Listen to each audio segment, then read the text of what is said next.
Pada kesempatan kali ini kita akan membahas tentang gatal di kulit.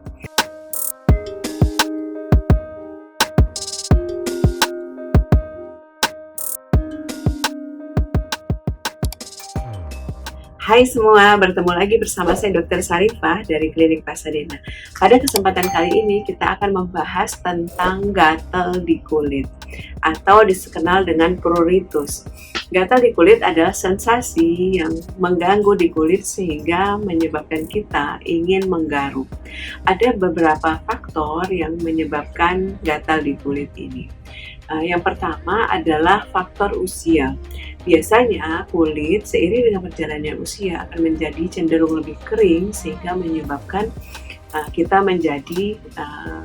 kulit kita menjadi gampang gatal.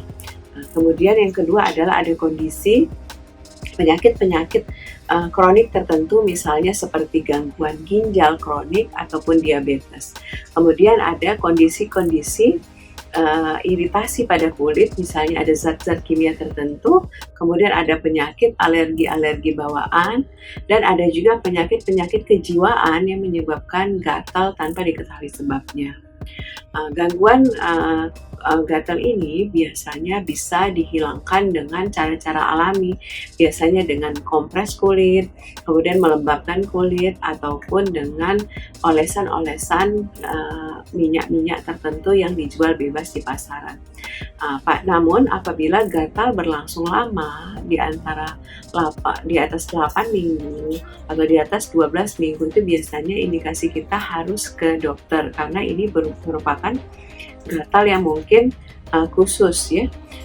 Apa saja yang diperiksa di dokter? Biasanya dokter akan melakukan anamnesa tentang kapan mulai munculnya gatal ini, bagaimana intensitasnya, bagaimana munculnya ya.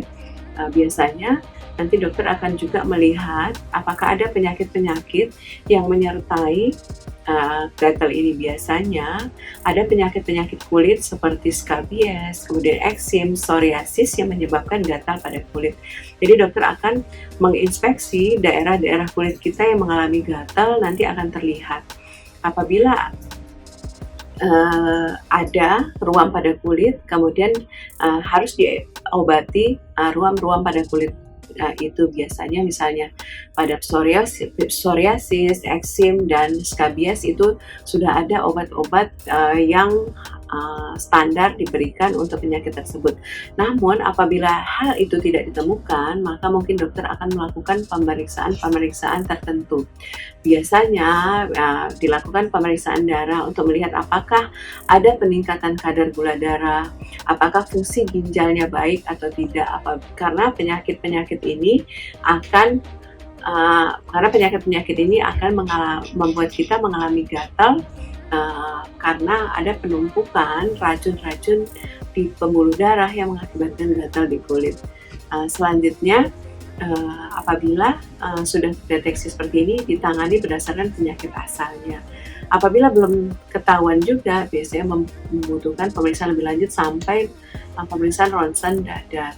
Untuk penanganan biasanya berdasarkan penyebab ya. Penyebab penyakit penyerta itu harus ditangani dengan baik karena biasanya penyebab munculnya gatal itu berhubungan dengan adanya penyakit. Biasanya yang paling sering diberikan adalah untuk gatal-gatal umum itu diberikan kortikosteroid dalam bentuk krim ataupun ointment. Apabila gatalnya luas, biasa diberikan antihistamin, ada golongan yang sedatif, bikin ngantuk ataupun tidak. Apabila gatalnya itu kronik sampai mengganggu ya, itu biasanya diberikan golongan antihistamin atau obat anti alergi yang bikin ngantuk sehingga bisa menyebabkan orang ngantuk lalu bisa beristirahat. Nah, gatal kronik ini juga biasanya membutuhkan tambahan antidepresan agar orang tidak cemas dan bisa beristirahat dengan baik. Jadi hal-hal tadi yang dilakukan dokter yang bisa kita lakukan sendiri di rumah adalah yang pertama, jaga kebersihan tubuh. Dengan menjaga kebersihan tubuh, kita akan bisa terhindar dari penyakit-penyakit kulit seperti skabies, eksim, dan sebagainya. Kemudian apabila terkena iritasi, segera bilas kulit kita, jangan biarkan iritan itu menempel lama. Terutama apabila iritan-iritan ini berhubungan dengan pekerjaan yang setiap hari terkena. Kemudian lembabkan kulit, biasakan pakai moisturizer ya, supaya kelembapan kulit kita tetap terjaga sehingga mengakibatkan kulit kita tetap sehat sepanjang hari. Selanjutnya adalah cegah agar kulit kita tidak kotor-kotor dan jangka waktu lama, keringat berlebih ya. Selanjutnya periksakan medical check up untuk mengetahui penyakit-penyakit yang mungkin berhubungan dengan gatal ini. Periksa kondisi kejiwaan, apakah ada masalah-masalah tertentu yang menyebabkan kita merasa tidak nyaman. Gunakan apabila gatalnya di daerah tertentu seperti di kulit kepala, gunakan sampo-sampo yang mengandung zat-zat khusus seperti zinc, ataupun sampo-sampo yang mengandung selenium seperti selsun dan sebagainya. Banyak dijual di pasaran. Jadi gatal ini merupakan penyakit sepele, namun kadang sangat mengganggu sampai mengganggu kualitas hidup kita.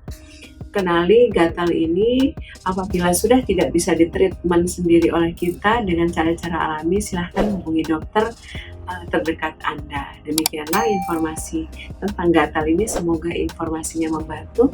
Jangan lupa like, comment, dan subscribe. Sampai jumpa.